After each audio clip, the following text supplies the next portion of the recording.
నమస్తే, నేను ప్రశాంత్. పురంధేశ్వరి గారికి మోదీ గారు బంపర్ ఆఫర్ ఇచ్చారు. సో మరి అది ఏంటో అయితే తెలుసుకుందాము. ప్రస్తుతం మనతో పాటు అయితే సీనియర్ జర్నలిస్ట్ డివి శ్రీనివాస్ గారు ఉన్నారు. నమస్తే అండి. నమస్తే సార్, మోదీ గారు పురంధేశ్వరి గారికి ఒక బంపర్ ఆఫర్ ఇచ్చారని తెలుస్తుంది న్యూస్లో అయితే. సో ఇంతకీ ఆ బంపర్ ఆఫర్ ఏంటి? అంటే ఇప్పుడు దగ్గుపాటి పురంధేశ్వరి బీజేపీ ఆంధ్రప్రదేశ్ అధ్యక్షురాలుగా ఆమె చేసిన సేవలు, ఇప్పుడు ఆమె పార్లమెంట్ సభ్యురాలు, ఆమె ఏంటి మరి 2 పదవులు ఉండకూడదన్న దీంట్లో ఆమె బదులు ఇంకొకళ్ళని ఎవరినో తీసుకొచ్చిన దీంట్లో ఇప్పుడు మరి అసలు దక్షిణ భారతానికే బీజేపీ అధ్యక్ష పదవి అంటున్నారు. అసలు పురంధేశ్వరినే బీజేపీ అధ్యక్షురాలుగా నియమిస్తారనే వదంతులు నడుస్తున్నాయి. మనం కిషన్ రెడ్డికి ఇస్తారా, లేదా పురంధేశ్వరికి ఇస్తారా, అన్నామలై తమిళనాడుకి ఇస్తారా?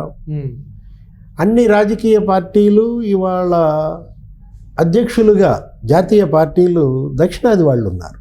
ఇప్పుడు కాంగ్రెస్ పార్టీకి మల్లికార్జున ఖర్గే ఉన్నారు. లేటెస్ట్గా నేను సిపిఎంకి ఆయన కేరళ ఎంఏ బేబీని ఇచ్చారు. అంటే ఇప్పుడు బీజేపీ కూడా వాళ్ళ మోడీ అక్కడ ఉన్నారు కాబట్టి ప్రధానిగా ఉత్తర భారత్ నుంచి దక్షిణ భారతం నుంచి బీజేపీ అధ్యక్షుడు వస్తున్నారు అన్న దీంట్లో ఇక్కడ మరి ఆ స్థాయి అంత కేడర్ ఉన్నాళ్ళు ఎవరున్నారు? గతంలో వెంకయ్య నాయుడు గారు పనిచేశారు. ఆయన ఏంటి ఇప్పుడు ఇక ఉపరాష్ట్రపతి అయిపోయారు, ఇంకా ఆయన రాజకీయాల నుంచి తప్పుకున్న పరిస్థితి. ఒక రకంగా బండారు దత్తాత్రేయ కూడా చేశారు. అప్పట్లో ఆయన పైన ఆరోపణలు వచ్చాయి, రాజీనామా చేశారు బీజేపీ. మరోసారి దక్షిణాది ప్రయోగం బీజేపీ తీసుకుంటుందా? ఇలా ఉత్తరాది దక్షిణాది మధ్య కొంతమంది రెచ్చగొడుతున్న రాజకీయాలకు దీంతో ముగింపు పలుకుతుందా?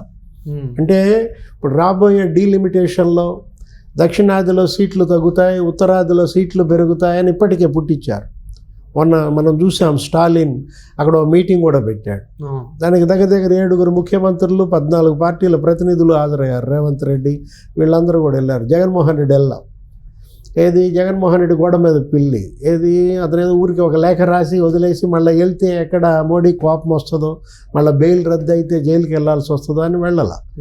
ఇలాంటి పరిస్థితుల్లో ఈ ఫీలింగ్స్ దక్షిణాదిని రెచ్చగొట్టే ఒక రాజకీయం నడుస్తున్నప్పుడు దానికి చెక్ పెట్టడం కోసం బీజేపీ దక్షిణాది నాయకులనే అధ్యక్షుడిగా పెడుతోందన్న దీంట్లో వాళ్ళ పురంధేశ్వరి రేసులో ఆమె ఏంటి మరి గతంలో మనం చూసాము, కాంగ్రెస్ పార్టీలో కేంద్ర మంత్రిగా పనిచేశారు.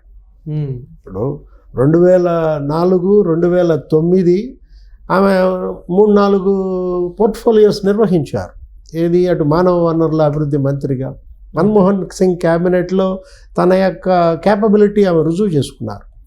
ఆమె లోక్సభలో ప్రసంగం ఇంగ్లీష్లో అనర్గళంగా ఉపన్యసించటం, సోనియా గాంధీ కూడా అప్పట్లో ముగ్ధులవ్వడం, ఆమెను వెంటనే మన్మోహన్ సింగ్ క్యాబినెట్లో తీసుకోవటం. ఇప్పుడు బీజేపీ ఏ విధమైన గౌరవం మరి ఎన్టీఆర్ కుమార్తెకి ఇస్తుంది? పురంధేశ్వరిని అధ్యక్షురాలుగా చేస్తుందా, లేకపోతే పురంధేశ్వరికి కేంద్ర మంత్రి పదవి ఇస్తారా, లేకపోతే పురంధేశ్వరిని డిప్యూటీ స్పీకర్గా చేస్తారా? ఇప్పుడు లోక్సభ డిప్యూటీ స్పీకర్గా చేస్తారని కూడా అంటున్నారు. ఏదైనా ఇవాళ పురంధేశ్వరిని గౌరవించడం అనేది బీజేపీకి అదనపు గౌరవమే. ఎందుకంటే ఎన్టీఆర్ కుమార్తెగా ఆమెకున్న చరిష్మా, ఆమెకున్నటువంటి వాక్చాతుర్యం, ఆమె తండ్రిని మించి చేస్తున్నటువంటి అనర్గళ ఉపన్యాసాలు అటు చట్టసభల్లో కావచ్చు, ఇటు బహిరంగ సభల్లో కావచ్చు. ఇవాళ బీజేపీ మరి దక్షిణాదిలో బలోపేతం కావడానికి, ఇక్కడ వేళ్ళునుకోవడానికి అటు కర్ణాటక, ఇటు ఆంధ్రప్రదేశ్, అటు తెలంగాణ, తమిళనాడు, కేరళ వీటన్నిటిలో కూడా ఇవాళ బీజేపీ గతం కన్నా విపరీతమైన వేగంతో పుంజుకుంటాను, స్థిరపడుతోంది. ఇప్పుడు తెలంగాణలో మనం చూసాము, 8 ఎంపీ సీట్లు కొట్టేసింది. 8 అసెంబ్లీ సీట్లు వచ్చిన 4 నెలలకే 8 ఎంపీ సీట్లు కొట్టిందంటే నీకు తెలంగాణలో దగ్గర మరి 17 సీట్లలో సగం సీట్లు బీజేపీ హస్తగతం చేసుకున్న నేపథ్యంలో తెలంగాణ కోటపై ఎట్టి పరిస్థితుల్లో బీజేపీ జెండా ఎగరాలని వాళ్ళు చేస్తున్న ప్రయత్నాలు. 2 కేంద్ర మంత్రి పదవి ఇచ్చారు, కిషన్ రెడ్డికి, బండి సంజయ్కి. ఇక్కడ ఆంధ్రప్రదేశ్లో ఆల్రెడీ అధికారంలో ఉంది కూటమి, ఎన్డీఏ భాగస్వామిగా తెలుగుదేశం మంత్రులు అక్కడ మోడీ క్యాబినెట్లో ఉంటే బీజేపీ మంత్రులు ఇక్కడ చంద్రబాబు క్యాబినెట్లో మనం చూస్తున్నది. ఇంట్లో ఇక్కడే పవర్లోకి వచ్చారు. ఉమ్, కేరళలో మంచిగా ఇవాళ వేళ్ళున్నుకుంది బీజేపీ. ఏది అక్కడ సురేష్ గోపి ఆయన అసలు ఎంపీ కూడా అయ్యారు, అసలు కేంద్ర మంత్రిగా ఉన్నారు. తమిళనాడులో అన్నామలై మంచి పునాది వేశాడు. అక్కడ అన్నా డిఎంకేతో కలిసి సేల్ అవుతున్నారు.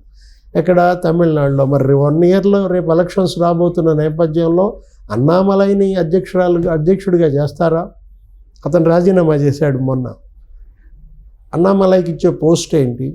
తమిళనాడులో రేపటి అసెంబ్లీ ఎన్నికల్లో ఏ స్ట్రాటజీతో వెళ్తుంది? అదే అంటే పురంధేశ్వరి గారికి ఈక్వల్గా ఎంతోమంది లీడర్స్ ఉన్నారు కాబట్టి సో మరి వాళ్ళకు కూడా ఎలాంటి పదవులు ఇవ్వచ్చు?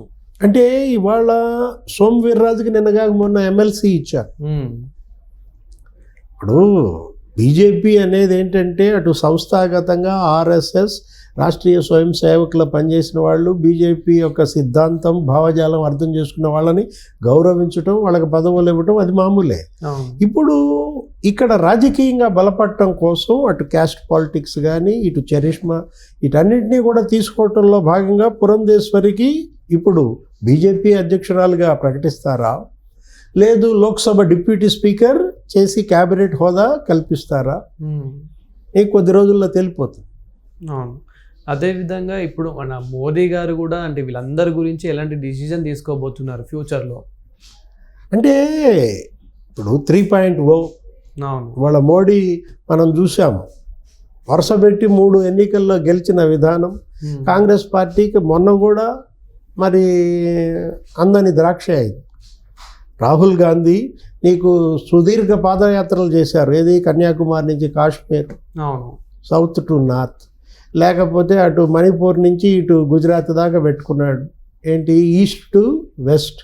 ఉమ్, కానీ అక్కడ రెట్టింపు బలం పుంజుకున్నాడు, కానీ గతంలో లేని ప్రతిపక్ష హోదా తెచ్చుకోగలిగాడు.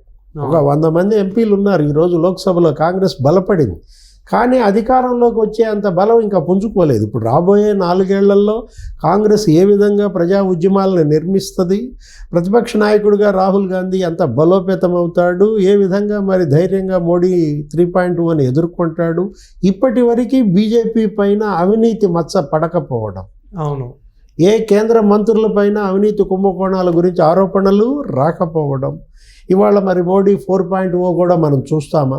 ఉమ్, చూడాలా. ఎందుకంటే ఇటు దక్షిణాదిలో కూడా కనుక మరి బీజేపీ వేళ్ళు ఉనుకుంటే, ఎందుకంటే ఇప్పటిదాకా కొద్దో గొప్ప కాంగ్రెస్ పార్టీ అవును. లేకపోతే ఇండియా కూటమి బలంగా ఉన్నది దక్షిణాదిలోనే. ప్రస్తుతానికి అయితే మనకి ఇవే రెండు కనిపిస్తున్నాయి ఎక్కువ పోటీగా. అంటే కాంగ్రెస్ వర్సెస్ బీజేపీ అన్నట్లే మనకి ఎక్కువ కనిపిస్తుంది. ఇప్పుడు తెలంగాణలో కాంగ్రెస్ ప్రభుత్వం వచ్చింది, నీకు కర్ణాటకలో కాంగ్రెస్ ప్రభుత్వం వచ్చింది. రాహుల్ గాంధీ పాదయాత్ర పుణ్యం అనుకున్నారు. అవును. అట్లాంటిది రాహుల్ గాంధీ కూడా సీరియస్ పాలిటిక్స్ చేయకపోవడం, ఆయన కూడా వీకెండ్ పొలిటీషియన్గా అప్పుడప్పుడు అడ్రస్ లేకుండా వెళ్ళిపోవడం, ఇలాంటి పిల్లతనం ఉండకూడదు. ఇప్పుడు ఏంటి, ఒక సీరియస్ పొలిటీషియన్గా ఫుల్ టైం పాలిటిక్స్ ప్లే చేయాలి. రాహుల్ గాంధీ కూడా ఇప్పటికి వచ్చిన ఆదరణ గొప్పగా వచ్చింది, ప్రజల్లో కూడా ఒక రకమైన విశ్వాసం తెచ్చుకోగలిగాడు. ఈ 4 ఏళ్లలో రాహుల్ పనితీరు ఎలా ఉంటుందనే దానిపైనే బీజేపీ రేపు రాబోయే గెలుపు కానీ, మోడీ 4.0 కానీ, లేకపోతే అసలు అధికారం ఎవరిది, ఇండియా కూటమా ఎన్డీఏనా అనేది తేలాలంటే రాహుల్ ఈ 4 ఏళ్లలో కాంగ్రెస్ని ఎంత బలోపేతం చేస్తాడో చూడాలి. రాహుల్ వ్యూహాలను చిత్తు చేసే ప్లాన్లో భాగంగానే ఇవాళ దక్షిణాది నుంచి బీజేపీ అధ్యక్షుడు తేవాలనుకుంటున్నారు. Thank you sir. నమస్తే.